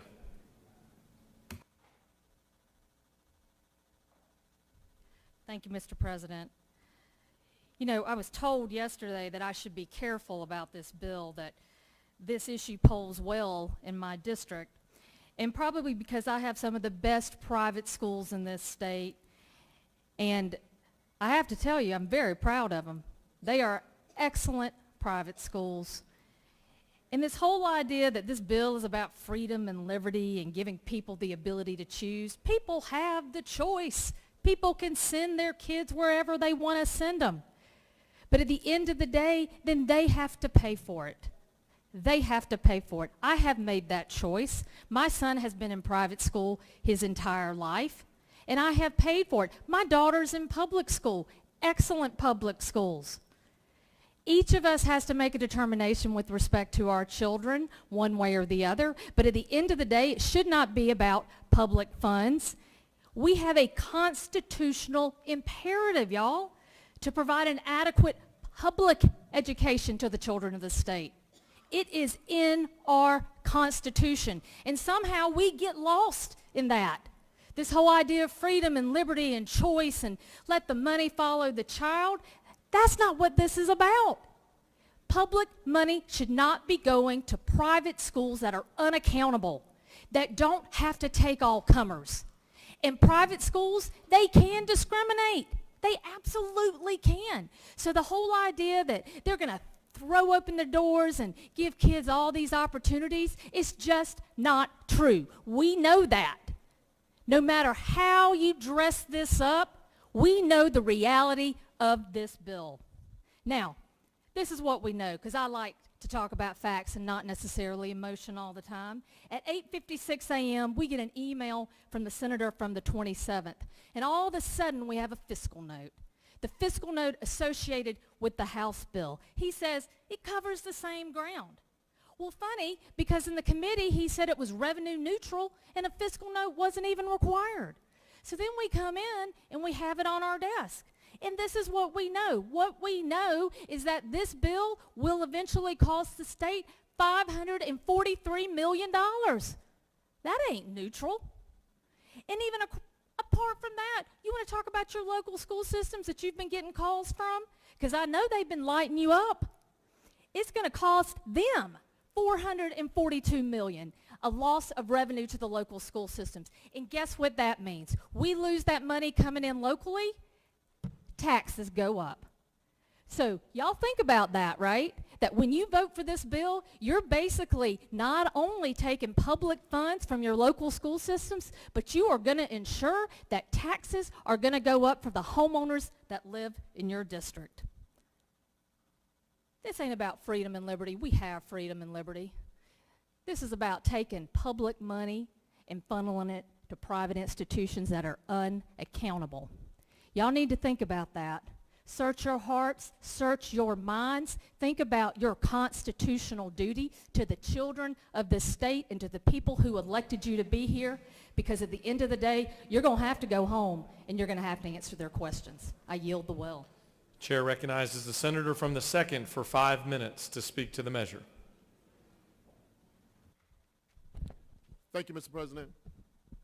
I rise in opposition to Senate Bill 173. But let me tell you why. I support public education. I think public education is good for Georgia. But I also support school choice. I live in Chatham County, where Chatham County has one of the highest ratio of school options. We have public education, we have private schools, we have public charters, we have virtual schools. And like many of you, we also have homeschools. And it works. But we, as a state, cannot continue to support or continue to help our public schools if we continue to pull money out of it. Why not take this money that we're talking about taking out of public education and put it to enhance neighborhood schools? Parents in poor neighborhoods won't be able to afford private schools, not even with a voucher. Parents in poor neighborhoods cannot afford vouchers because they still have to get their kids to school. Most private schools probably don't offer transportation. So how can a poor family without transportation, without transportation, take their kid to a school? There's also food costs, book costs, and all these other costs that's associated with private education. So this is not helping inner city students. This is not helping poor students. What this is helping the same old, same old. I was contacted by the president of the Georgia Association of Educators. They are in opposition to this measure. I was contacted by the superintendent of my local school district. They are in opposition to this measure. We already passed 2 voucher programs, and we've seen what it happens when you take money out of public schools, and you know it does not happen. And we talked about oversight, and the senator from the 10th talked about oversight, so we're not going to talk about that, and he also talked about the funding for the 1 year. And we know what happens when you just look at a school and you say the only reason they can qualify for just being funded for 1 year. So what happens 10 years down the road? We need to think about our children. We need to think about that GOSA does not have the capabilities of monitoring public schools, or monitoring these private schools, or monitoring these voucher programs. They don't have the physical capabilities. We know that in Arizona, there's rampant waste in voucher programs. Do we want to be like Arizona? Do we want waste and fraud with our public dollars to happen here in Georgia? And the answer is no. I urge my friends to vote against Senate Bill 173. I want us to work for a better Georgia where all young people have opportunities for an affordable education, a free education, but more importantly, let's have an education, a public education, where our kids can have funding so they can do the necessary projects they need to do. Because public school systems still have to pay for the bus services. If they fund it for 50 kids, and they still have to pay for the brick and mortar of existing schools. Let's support public education. Let's vote down this measure, and let's move Georgia forward. Thank you. Chair would like to now recognize the senator from the 36th to speak to the minority report for 10 minutes.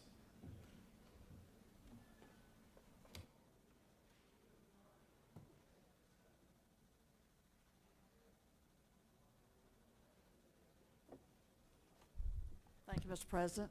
Colleagues, I took an opportunity on Friday to begin addressing the concerns I have around Senate Bill 173, and many of them have been highlighted again today and pointed out again today. But I will take advantage of the fact that we filed a minority report in order to share with you the very, very deep concerns that we have about Senate Bill 173. I'll first point to the fact that this bill, virtually a mirror image, is in Ways and Means over there in the vaunted Ways and Means Committee of the Georgia House of Representatives. They've not moved that bill out of Ways and Means. They did have the good sense to request a fiscal note, and you have it on your desk today.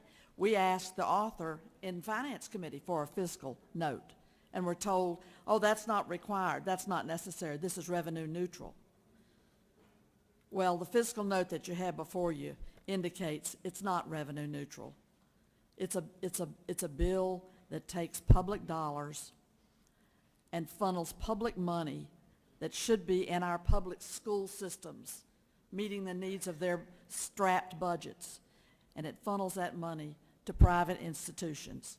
And the accountability factors are really, frankly, laughable. To expect that we're going to set up and fund a whole structure to accept these applications, to review them, to pick and choose, to award these monies to families, applicants, and then monitor where that money goes and what happens to that money when it's a very expansive definition of what they can spend their money on, including taking our public school K through 12 dollars and putting it on higher education, for the Lord's sake, just to further complicate this very radical bill. The bill was introduced over here, I believe it was the 25th, first read on the 25th here in the Senate of February, and days later a meeting was called for 8 o'clock in the morning of Finance Subcommittee, and do you understand me? Now, I want you to hear this. 2 senators attended that meeting, the chair and 1 committee member. And that's the only senators in this body that had an opportunity to hear from the people that brought concerns about this bill. Correct me if I'm wrong, but I believe our Republican members of this Senate have only heard from the author in their closed caucus meetings about this bill. Now, I'm sure that they're hearing from their folks back home because people are highly concerned. Let's think about that. A bill of these implications and this impact got heard at an 8 a.m. subcommittee meeting by 2 senators. 54 of us weren't there. 2 senators were there. A few hours later, it comes up to the Finance Committee. Same day. What kind of due diligence can you do on a bill of this size in that amount of time? And our entire Finance Committee was rushed through a meeting that had no opportunity to hear from anybody, except there was a guy sitting by the author with a name of an entity that I'd never heard of who said it was just great for all over the country, and that was allowed, that testimony was allowed. But all of those people who labor in the vineyard of public education at all levels, who've committed their lives, pursued an education, earned the degrees, labored in the vineyard of public education on behalf of all of our students, were their voices there at that Finance Committee? Did we hear from our school board? No, none of that was allowed because it was said that all the testimony had been taken that morning. Now, I don't know if the Republican caucus invited in some people to testify. I highly doubt it. I don't think you had an opportunity to hear from the experts on this bill. And you just barely got a chance to even know that there was a fiscal note on the other side. I say to you, don't be stampeded into voting for radical legislation introduced a couple of weeks ago over here by, as you heard from the senator from the 27th, someone who has not yet served a full term, has not served a full session, has been in our ranks for this heady, exhilarating session that we've been riding through in the last 2 months. And this radical remake that flies in the face of all the assembled knowledge of people working in public education, we're supposed to, you're being asked to vote on this, fall on your sword and vote on this, and go home and try to explain this. And particularly the people from rural areas that have a paucity of private schools are laboring under a lack of funding for education. And you're going to go home and tell your constituents and your educators, folks that serve on your school boards, that this is justifiable and a good plan? It's hard to imagine how you can do that with a straight face. It's radical legislation. Is this the type of thing that you study for a year, where you really have ample time, go around the state, hear the input from people all across the state, from parents, from educators, from students, from your business community, from your faith community? Isn't that what you do seriously with a bill of this nature? It's not been what we've been doing here in the Senate for the last few days in this rush to a vote today. The author talked about gloom and doom and hearing all this gloom and doom, and what are we talking all this gloom and doom, and oh, there was gloom and doom whenever we introduced considered a voucher bill. I'll tell you a little bit about the gloom and the doom in Georgia around public education, and most of you in here have lived through every minute of it, and you know it yourselves. And that is that when Sonny Perdue became governor, he instituted an austerity cut to public education in his very first budget. And that austerity cut continued, and there are people here who were sitting on your local school board back then. It continued every year. And by the time the clock rolled around and the dollars rolled away from public education, and folks, this is fact, not fiction, this legislature and the administration, the last two administrations, had cut $9 billion cumulatively from our public school system in Georgia. Dispute that number if you can. It is a matter of public record. And the school systems, I would talk to them. They would come down here. And they said this amounted to $60 million out of our budget for Fulton County over the last 2 years. We heard the numbers from the people who are in charge of balancing these school budgets and educating our kids with public dollars. That's what I call gloom and doom. Were you around when teachers were furloughed across our great state?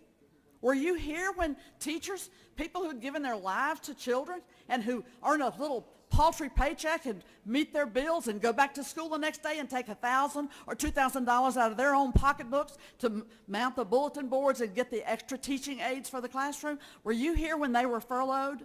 You're going to go back to those furloughed teachers that actually took a hit out of their paycheck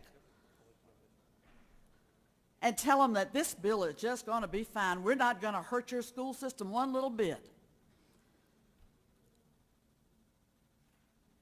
What about those paraprofessionals that were laid off? What about all those arts classes, extracurricular classes, language classes? Things were cut out of our curriculums. What about the schools that could not have their school doors open for 180 days of instruction? That's gloom and doom, good people. That's gloom and doom. It was embarrassing to think that this state, with the size of our budget, was subjecting our education system to that. We had schools running 4 days a week. I'd love to ask for a show of hands. Was it in your school system? More than likely, most likely, all those systems were rural systems, struggling, have a low tax base, losing jobs, and education is paying the price. And then, on top of that we went for years, we get a first time we fully funded QBE in a dozen years, if not more.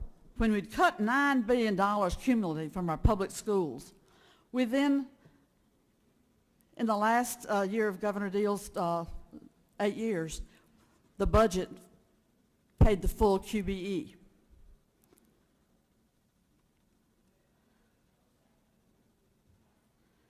And then we had a promise that the teachers were going to get a raise. Well, I remember back when people running this state did a lot for education. Zell Miller gave 6% increases to teachers 4 years in a row to get our teachers up to national level. And that made a difference. That made a difference. In The this senator's current time climate, has expired. Did I have 10 minutes? Yes, ma'am. Thank you. In this current climate, we've lost 15,000 teachers over these last several years. That 10 minutes raced on by. Look into your hearts and see what you're going to do for the children and families and teachers and educators and your community back home, and serve all the people, not a little concocted thing that's going to put money in the pockets of the well-to-do to augment their private school tuition. Thank you. The chair recognizes the author of the bill, the senator from the 27th, to close debate.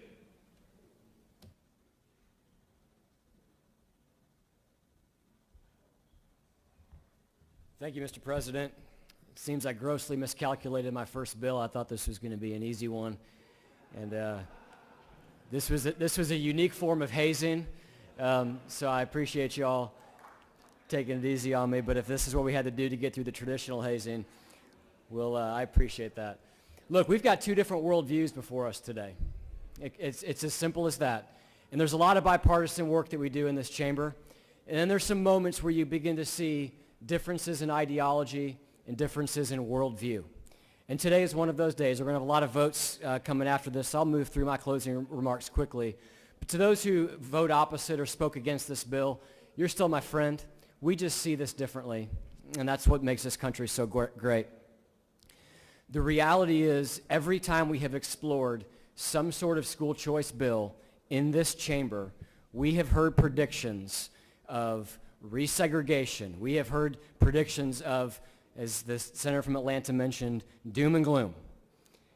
In fact, there were two senators in this chamber who are still here today who were here 10 years ago, both of whom spoke today, who predicted with our 2007 school choice program for special needs students, which has been lauded already by the minority party, It was going to dismantle public education.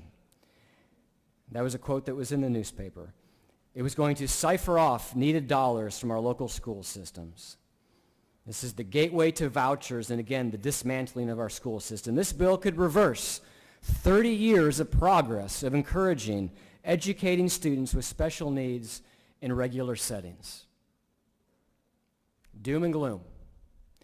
That's one side of the worldview of what this could be. Your other option for worldview is some of the stories that we already shared this morning. Stories of children and parents who would be here today, if they could, to tell you that the bill that we passed in 2007 changed the educational lives of their students. And that the predictions of setting us back 30 years were nothing other than alarmist guesswork. Because what has happened since then? Since then, we have increased per pupil spending in the state of Georgia by 43%. If that is the dismantling of a system, I would like to see what it looks like to build a system. As you all know, we have fully funded QBE for the first time ever. We have passed a historic pay raise. And in the last 2 years alone, while the enrollment in the state of Georgia has declined, I'm going to repeat that, while enrollment in the state of Georgia has declined, we have increased spending by $1.35 billion. This is not a bill that is designed to hurt public education. The senator from the 6th mentioned how this issue polls. This is not a Republican-Democrat issue. You might find that surprising. I actually found that surprising.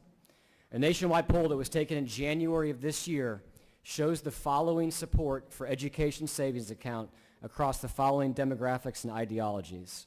Republicans support it by 81%. Democrats support it with 70%. Independents support it with 78%. Hispanics support it with 87%. African Americans support it with 73%.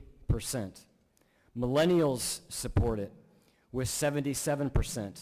And Generation X supports it with 80%. I mentioned we do a lot of things that are bipartisan. I would submit to you that this, in reality, in the minds of your constituents, is bipartisan. Finally, I mentioned the studies done by Jeffrey Forster, because you've heard a lot of conjecture today. You've heard a lot about what if this could happen and that could happen, and what if. Well, the good news is we know the answers to the what ifs, because we have a number of states that have implemented similar programs. And then we have people that have studied those programs. And across those programs, the vast majority of them, over 80%, found that bills such as this have positive impacts on academic outcome of the choice participants and the students who remain in public schools. 31 studies out of 33 studies showed this improved the experience for those who remain in public schools. We heard some doom and gloom about resegregation and the racial composition of our schools. Where this has happened, 9 studies have shown it has a positive impact on the racial makeup of our schools, and 1 neutral impact with 0 negative impacts. The effective choice programs on your students' civic values, 8 positive, 3 neutral. And finally, the impact on taxpayers and their districts, 23 positive, 3 neutral. So we can listen to what we politicians think might happen, or we can look at what's actually happened. Finally, we have a study of every one of your districts in the state of Georgia.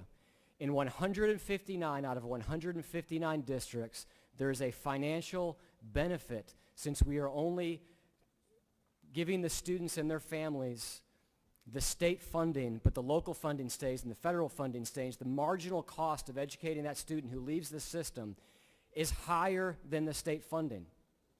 So we can listen to the politicians in this room apply their guesswork, or we can listen to a UGA professor who dove into the budgets of every single school district in this state and found the same thing, which is universally true. The reality is, if you want to help the bottom line financially of your school districts, you'll pass this bill. But ultimately, this is a bigger issue than just dollars and cents. This is ultimately an issue about people, and really ultimately this is an issue about families and their children. And we have a mom here today. Gina McCarran is with us in the gallery.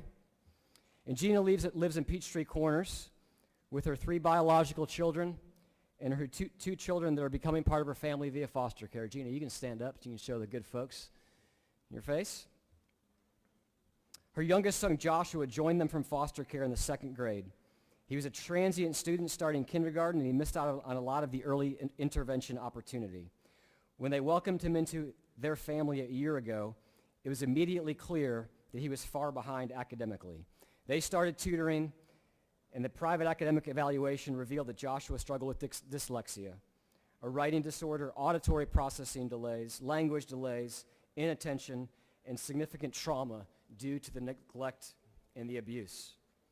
While he was flagged in the 1st grade, the frequent moves and transition left him inconsistent interventions with no parental advocate for him. So today, Gina is having to make up for lost time with private tutoring, therapy 5 days a week, weekly counseling, and Joshua is under the care of a psychiatrist, a psychologist, and a counselor. The local school has been responsive to Joshua's needs, but after a year, Joshua has made no progress. Gina and her family believe that Joshua needs to be in a school that specializes in helping students with dyslexia and the language processing disorders that Joshua struggles with every day. An education savings account would give Joshua, Gina, and the rest of their family the opportunity to attend a school specialized to meet his needs and to fund the academic support that he needs to prosper. First of all, Gina, I would like to thank you for participating in the foster care program and bringing Joshua into your family. But I'd like to challenge the members of this chamber. We can repeat the belief and the doom and gloom that we hear every time this issue comes up, that time and time again has been proven false. Or we can turn our gaze to the students, and we can focus on providing students and families, 0.5% of our entire student population the first year, the opportunity to make those choices for themselves. I ask for your favorable support of this bill, and I yield the will. Thank you. Thank you, Senator. That ends debate. For what purpose does the senator from the 21st rise? Mr. President, I ask unanimous consent to be excused from voting on Senate Bill 173 pursuant to Senate Rule 5-1.8D. Is there objection? Hearing none, unanimous consent to be excused from the vote pursuant to the rule. The question is now on the adoption of the committee substitute. Is there objection to adoption of the committee substitute? Hearing none, the committee substitute is adopted. The question is on the passage of the bill by substitute. All those in favor of the bill will vote yea. Opposed, nay. The secretary will unlock the machine.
On the passage of the bill, the yeas are 25, the nays are 28. This bill not having received the requisite constitutional majority is therefore not passed.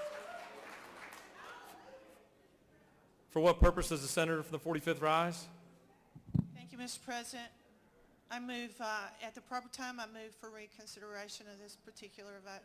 Proper time would be tomorrow. Thank you, Senator.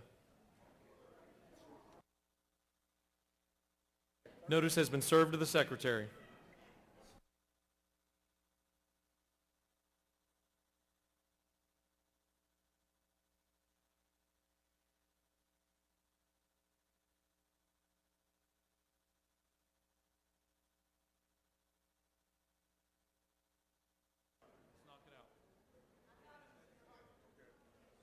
We have some special guests with us here today that we would like to recognize. I'd like to call upon our good friend, the senator from the 15th, to introduce our special guest today.